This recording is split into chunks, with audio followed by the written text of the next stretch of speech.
तो वो तो सब कर सकते हैं। वो तो प्रकट होकर रावण को भी मार सकते हैं, हिरण्यकश्यप की छाती भी फाड़ सकते हैं। अब तुम्हें अपनी छाती फड़वानी है तो बताओ नरसिंह भगवान से, क्योंकि तुम जैसे अधर्मियों को मारने के लिए भगवान आते हैं। ये तथाकथित संत ये कह रहे थे कि अगर चीफ जस्टिस को अपनी छाती फड़वानी हो तो वो बता दे। तो अब तक वो तथाकथित व्यक्ति जेल की सलाखों के पीछे होता जो देश के चीफ जस्टिस की छाती फाड़ने की बात करता। ये दौर चला जाएगा, ये दौर आया नहीं है अपने आप। इस दौर को लाने के लिए एक पार्टी, एक संगठन, एक विचार के लोगों ने क्रांतिकारी नमो बुधाय, जय भीम, जय भारत, जय संविधान। मैं रमन उजारियन और आप दिख रहे हैं अध्यात्म पावर।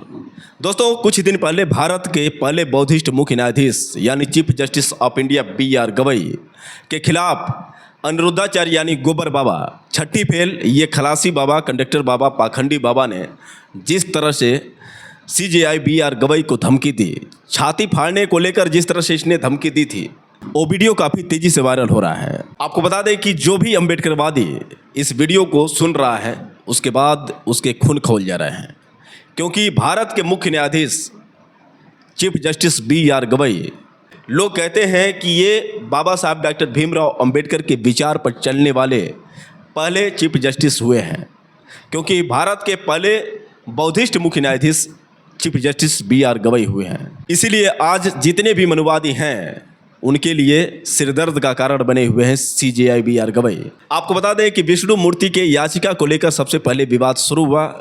दरअसल एक व्यक्ति ने याचिका दायर की थी कि खजुराहो मंदिर में एक मूर्ति है विष्णु जी की जो क्षतिग्रस्त है, और हम सुप्रीम कोर्ट से चाहते हैं कि वो आदेश दे कि उस मूर्ति को दोबारा बढ़िया तरीके से बनाकर पुनर्स्थापित की जाए। लेकिन इस पर CJI BR गवई ने साफ मना कर दिया। CJI BR गवई ने साफ शब्दों में कहा कि ये जो कार्य है ASI का है और इसमें मैं कुछ नहीं कर सकता हूँ। क्षमा करें, आप अगर विष्णु के कट्टर भक्त हैं तो आप प्रार्थना करें। तो कुल मिलाकर देखा जाए तो CJI BR गवई ने साफ ये बता दिया था कि ये पुरातत्व विभाग का वर्क है और जब तक वो अनुमति नहीं देगा तब तक मैं कुछ नहीं कर सकता हूँ। वैसे दोस्तों, देखा जाए तो जितने भी पहले के ऐतिहासिक स्थल हैं उसे भारतीय संविधान किसी भी प्रकार के परिवर्तन की सलाह नहीं देता है। भारतीय संविधान के अनुसार जितने भी पहले के धार्मिक स्थल हैं, जितने भी पहले के ऐतिहासिक स्थल हैं, उनको आप साफ सुथरा कर सकते हैं, उनको आप सुरक्षित रख सकते हैं, लेकिन आप उसे बदल नहीं सकते हैं। क्योंकि अगर बदलने की बात होती तो आप देखते हैं दिल्ली का लाल किला, दिल्ली के कुतुब मीनार को आप देखते हैं, आगरा के ताजमहल को देखते हैं, सारनाथ का वो खंडहर देखते हैं। तो कुल मिलाकर पहले के जो धार्मिक स्थल बने हैं या फिर पहले के ऐतिहासिक जो स्थल हैं उसको आप हटा नहीं सकते हैं, उसको आप दूसरे रूप से बना नहीं सकते हैं। आपको बता दें कि सबसे पहले विष्णु भक्त ने तो ये गलती की थी कि ये जो कार्य है, ये कार्य के लिए वो याचिका दायर किया था, जबकि ये संभव नहीं है। अगर ये कहा जाए कि लाल किला को हम सुप्रीम कोर्ट से आदेश लेकर इसे दोबारा दूसरे हिसाब से बनाएं, आगरा के ताजमहल को किसी और रूप में बनाएं, फिर सारनाथ का जो खंडहर है उसको हटाकर हम एक महल तैयार करें, तो क्या सुप्रीम कोर्ट इस बात की इजाज़त देगा? आप गौर कर सकते हैं, आप पढ़े लिखे हैं तो आप इस पर विचार कीजिए। तो पहली गलती तो विष्णु भक्त ने ये की थी कि वो खजुराहो मंदिर में जो पहले के ऐतिहासिक स्थल हैं, जबकि कहा जा रहा है कि वो विष्णु की नहीं बल्कि बुद्ध की मूर्ति है, इस पर भी विवाद है। और यही कारण है कि CJI BR गवई ने साफ शब्दों में कह दिया कि जब तक ASI उसका सर्वेक्षण नहीं करेगा, जब तक ये स्पष्ट नहीं करेगा कि ये मूर्ति वास्तव में विष्णु की है या नहीं, तो फिर हम कैसे इस पर आदेश दे सकते हैं। तो साफ तौर से भारतीय पुरातत्व विभाग का ये कार्य था। अगर वो निरीक्षण करने के बाद आदेश जारी करता है तो फिर कोई सुनवाई हो सकती है, और वैसे भी सुनवाई नहीं हो सकती है क्योंकि ऐतिहासिक स्थलों को बदला नहीं जा सकता है। लेकिन गंवार ये पाखंडियों को कौन समझाए। इसके बाद देखिए दोस्तों, किस तरह से CJI BR गवई के खिलाफ एक से बढ़कर एक जो ये सनातनी लोग हैं विरोध में उतर आए। कईयों ने तो गवार गवई के नाम का नारा बुलंद कर दिया, लेकिन इन जाहिलों को ये नहीं पता है कि गवार तुम हो या फिर गवार वो है। ऐसे ही भारत के वो चीफ जस्टिस नहीं है, ऐसे ही वो भारत के मुख्य न्यायाधीश नहीं हैं। बिना पढ़े लिखे लोगों को उस कुर्सी पर नहीं बैठाया जा सकता है। तुम्हारे अंदर दम है तो तुम बैठ कर दिखाओ। है तुम्हारे पास उतनी डिग्रियां जो तुम भारत के मुख्य न्यायाधीश बन सकते हो? तो पहली गलती तो ये है कि इनको तो कुछ समझ में नहीं आता है, और इसीलिए चीफ जस्टिस BR गवई इनको समझा नहीं सकते हैं, क्योंकि अंधभक्तों को कोई नहीं समझा सकता है। वैसे देखा जाए तो ये छठी फेल अनिरुद्धाचार्य, अनिरुद्ध राम तिवारी फुल नाम, भीम आर्मी चीफ चंद्रशेखर आज़ाद ने इसके फुल नाम के साथ ट्विटर पर इसके खिलाफ आपत्ति जताई थी, और उन्होंने किस तरह से इसको बताया था, समझाया था, खैर ये समझ नहीं सकते हैं। लेकिन आपको बता दें साथियों कि भीम आर्मी चीफ चंद्रशेखर आज़ाद ने मुरादाबाद में आज़ाद समाज पार्टी के 17वें जनप्रबुद्ध सम्मेलन में ये गोबर बाबा यानी खलासी बाबा को किस हिसाब से समझाया। पहले आप भीम आर्मी चीफ चंद्रशेखर आज़ाद की स्पीच सुनिए, उसके बाद हम आपसे बात कर रहे हैं। हालांकि मैं संतों का सबसे बड़ा सम्मान करने वाला व्यक्ति हूं। आप जानते हैं जहां संत बैठते हैं मैं उस जगह में बैठता नहीं, लेकिन संत कौन होता है इस बात को भी समझो। संत वो होता है जिसके लिए सारा संसार उसका अपना होता है, जिसके लिए ना जाति होती है ना धर्म होता है, जिसके लिए सुख होती है ना सुविधा होती है, जो गर्मी में भी ऐसा और सर्दी में भी ऐसा, उसको संत कहते हैं। जिसकी वाणी में इतनी शीतलता होती है कि अगर वो दुश्मन पे भी कोई बात कहे तो दुश्मन को भी शर्म आ जाए, दुश्मन के अंदर भी प्यार के भाव पैदा हो जाए, उसको संत कहते हैं। लेकिन आजकल कुछ लोग अपने आप को संत की उपाधि देते हैं, लेकिन मैं ऐसे किसी व्यक्ति को संत नहीं मानता जो लोगों को लड़ाने की बात करता है, जो लोगों को नीचा दिखाने की बात करता है, जो गैर बराबरी की बात करता है, जो भेदभाव की बात करता है। और एक तथाकथित संत तो इतने बड़े हो गए क्योंकि देश में जाति है। मैं इस बात से समर्थन नहीं करता कि अगर कोई चीफ जस्टिस बन गए हैं सुप्रीम कोर्ट के तो उनकी जाति उनके साथ लगानी चाहिए। लेकिन मैंने पहली बार यह देखा कि एक तथाकथित संत ये कह रहे थे कि अगर चीफ जस्टिस को अपनी छाती फड़वानी हो तो वो बता दे। अब मैं नहीं जानता कि चीफ जस्टिस साहब की क्या मजबूरी है, वरना ऐसा आदमी मिनटों भी जेल से बाहर नहीं रहेगा, उसको जेल की सलाखों में डाल दिया जाएगा। ये सरकार और इस तरह के तथाकथित लोगों को प्रोटेक्शन करने वाली सरकार अगर हमारी सरकार होती तो अब तक वो तथाकथित व्यक्ति जेल की सलाखों के पीछे होता, जो देश के चीफ जस्टिस की छाती फाड़ने की बात करता, उसको ये कहता कि वो कुर्सी तोड़ने का काम कर रहा। और ये चीफ जस्टिस मैंने नहीं बनाए, ये देश की सरकार ने और राष्ट्रपति जी ने इनकी शपथ कराई है, मैंने नहीं कराई है। लेकिन ऐसा क्या है कि चारों तरफ चुप्पी। प्यारे भाइयों, हालात नाजुक है, इस बात को मैं भी मानता हूं, लेकिन एक गलतफहमी में आप लोग हो कि ये दौर चला जाएगा। ये दौर आया नहीं है अपने आप। इस दौर को लाने के लिए एक पार्टी, एक संगठन, एक विचार के लोगों ने दिन रात मेहनत की है। अगर इनको हटाना है तो हमें भी उनके बराबर की मेहनत दिन रात करनी पड़ेगी। कुछ लोगों को ऐसा तैयार होना पड़ेगा जो अपने निजी स्वार्थ को घर छोड़ दे और घर घर जाके लोगों को जोड़ने का काम करे, भाईचारा बनाने का काम करे। जब लोग जुड़ेंगे, भाईचारा बनेगा, तभी ये बात आगे बढ़ेगी।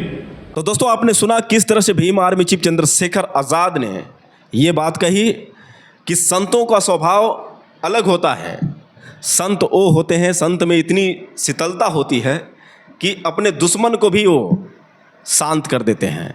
ऐसी वाणी बोलिए मन का आपा खोए, औरन को शीतल करे आपहु शीतल हो।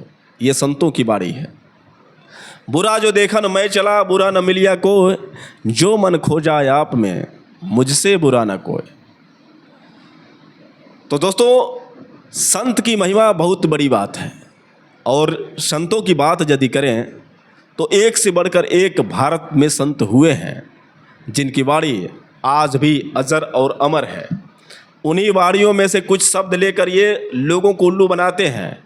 ये पाखंडी बाबा लोग, इनके पास कोई शब्द नहीं है, इधर से उधर से मिला जुला कर जैसे तैसे ये बोलकर 2-4-10 हज़ार रुपये कमा लेते हैं और अपने आप को समझते हैं कि हम भगवान हैं।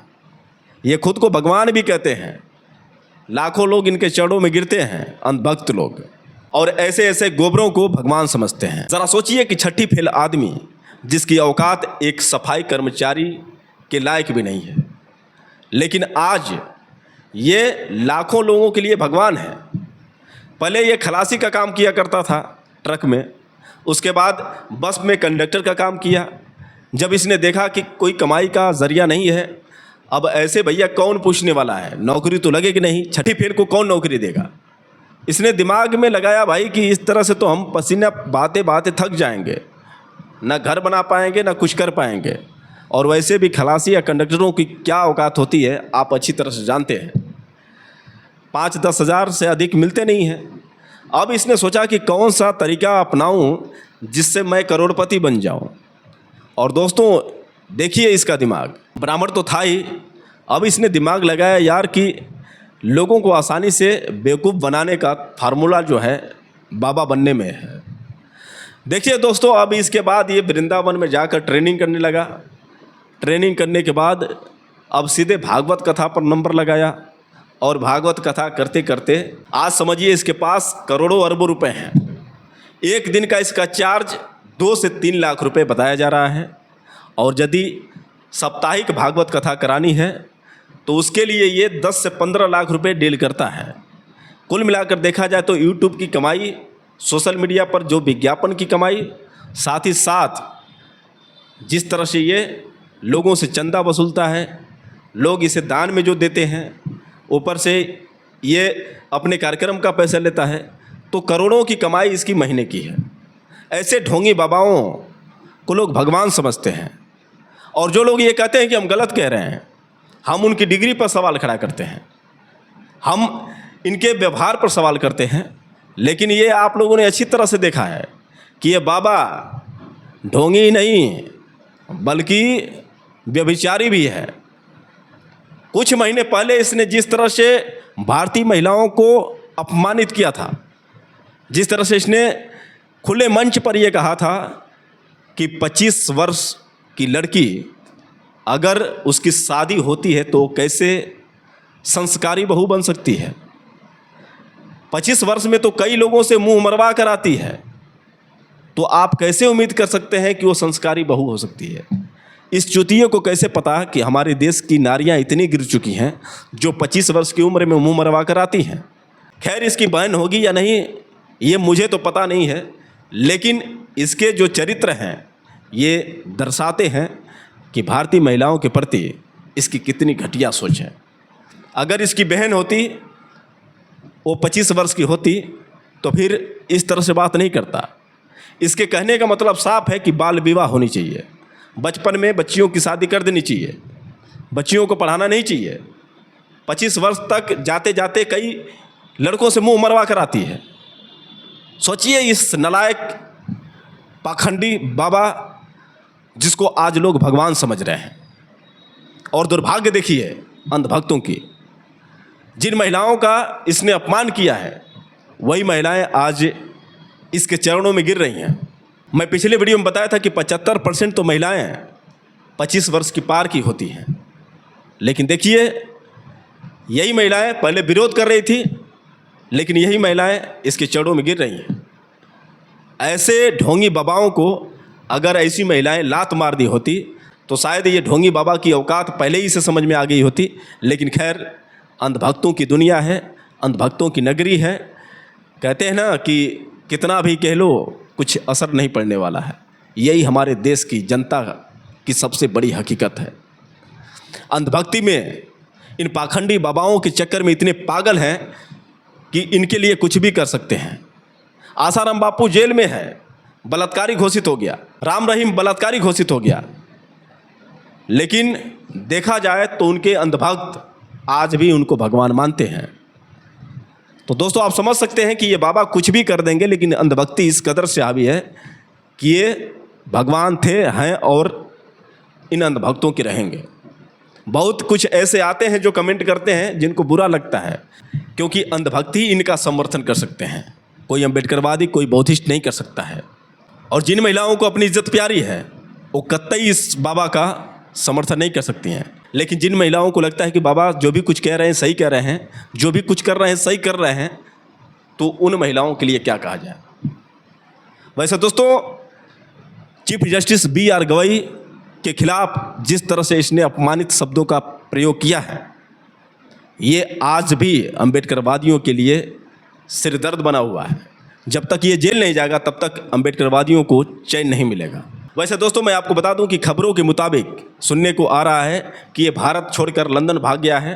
इसे डर है कि जिस तरह से मैंने धमकी दी है CJI B.R. गवई को, अगर CJI B.R. गवई आक्रामक मूड में आ गए और यदि अपनी कलम घुमा दिए तो ये बाबा बचेगा नहीं।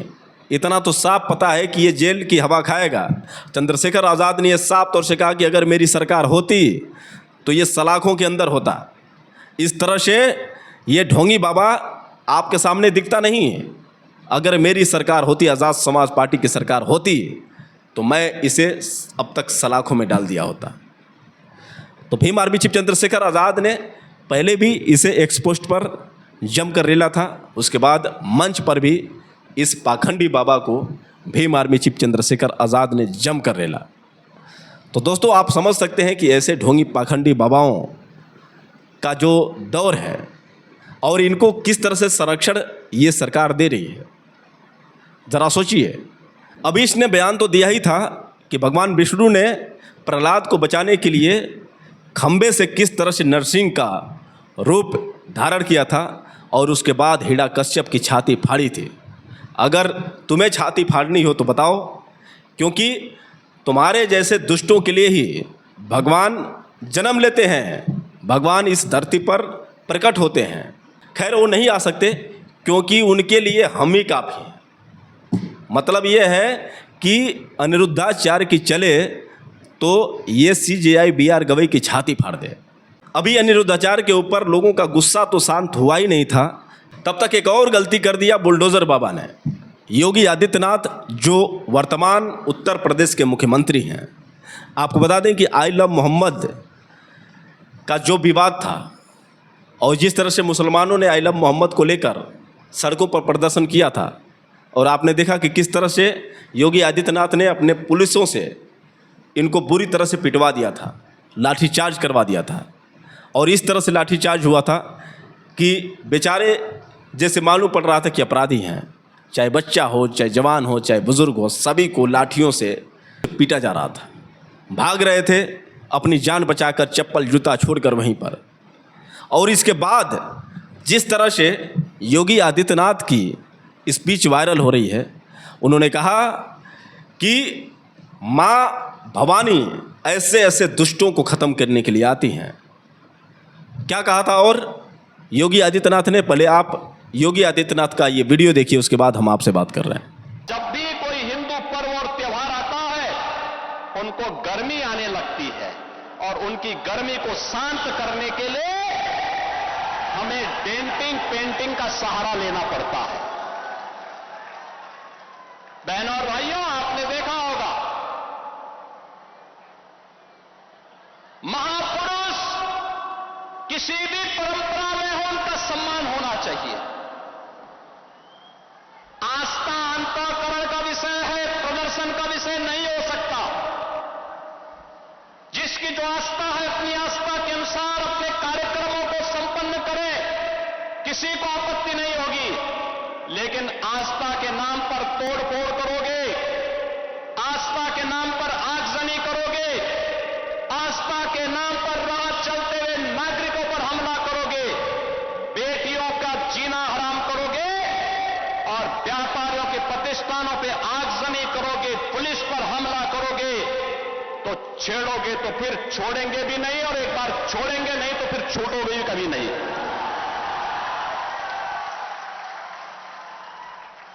आपने देखा होगा,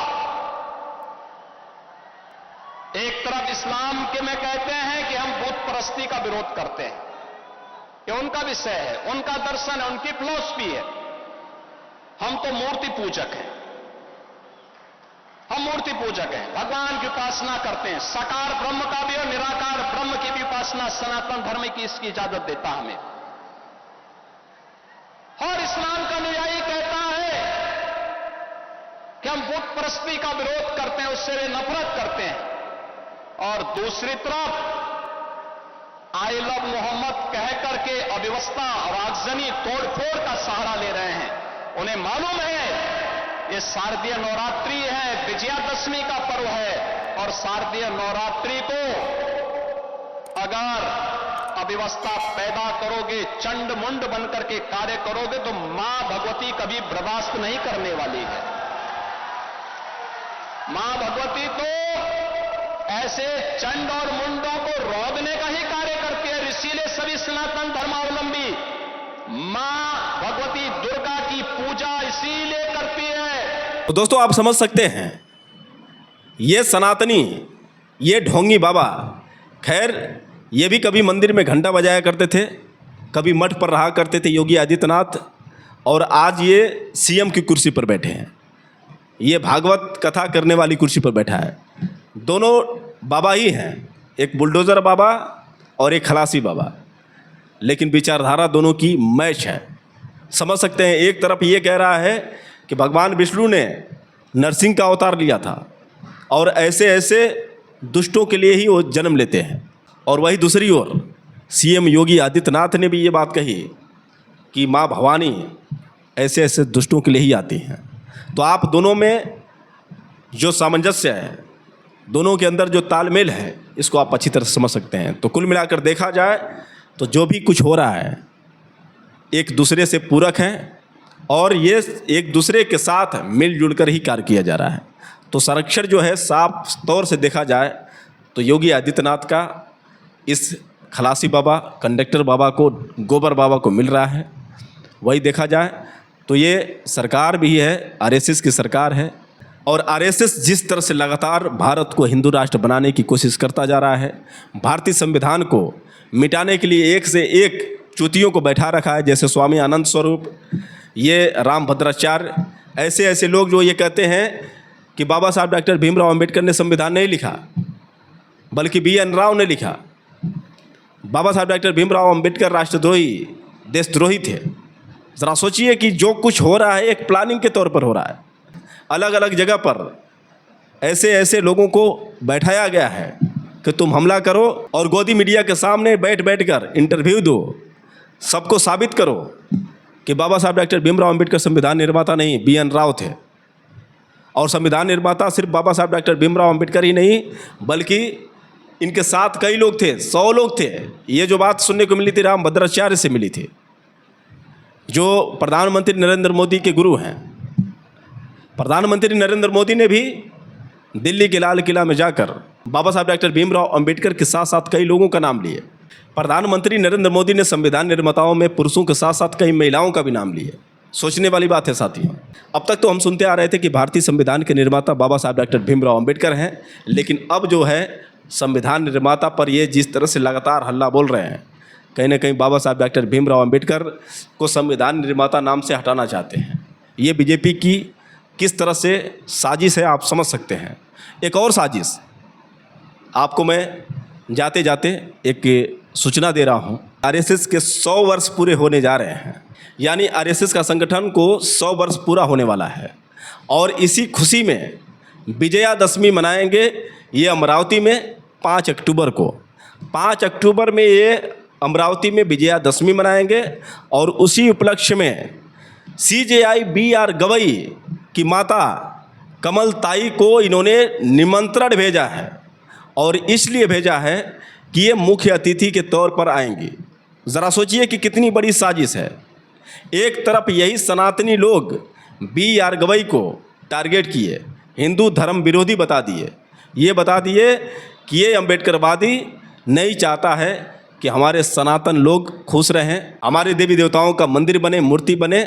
लेकिन वहीं दूसरी ओर देखा जाए तो CJI BR गवई की मां कमल ताई को इन्होंने निमंत्रण भेजा, वो भी मुख्य अतिथि के तौर पर।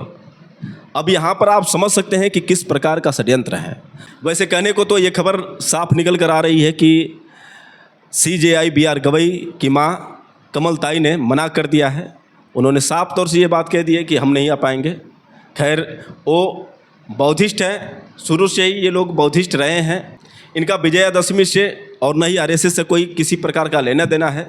लेकिन अगर यदि कमलताई यानी B.R. गवई की माँ वहाँ पर जाती हैं तो इससे साफ जाहिर होता है कि ये अच्छे अच्छे लोगों को भी झुका देंगे। खैर उम्मीद यही है कि B.R. गवई न झुके थे और न ही इनके परिवार के सदस्य झुकेंगे। और जिस तरह से B.R. गवई के साथ दलित समाज खड़ा है, दलित मीडिया खड़ी है, बहुजन मीडिया खड़ी है, उस तरह से B.R. गवई हमारी उम्मीदों पर पानी नहीं फेरेंगे। B.R. गवई जो स्वाभिमान के प्रतीक हैं, जो बाबा साहब डॉक्टर भीमराव अंबेडकर के मानने वालों में से एक हैं, अगर B.R. गवई स्वाभिमानी हैं तो कहीं ना कहीं एक अपनी कलम घुमाएं और ऐसी कलम घुमाएं कि ये खलासी बाबा, ये गोबर बाबा जेल के सलाखों में इस कदर से बंद हो जाए कि कभी दोबारा निकले नहीं तो निकलेगा तो ऐसे ही धमकियां देता रहेगा। वैसे दोस्तों आप लोगों की क्या राय है, आप लोग कमेंट करके बताएं और हो सके तो इस वीडियो को ज़्यादा से ज़्यादा शेयर करें। फिर मिलेंगे अगले वीडियो के साथ, तब तक के लिए क्रांतिकारी नमो बुधाय, जय भीम।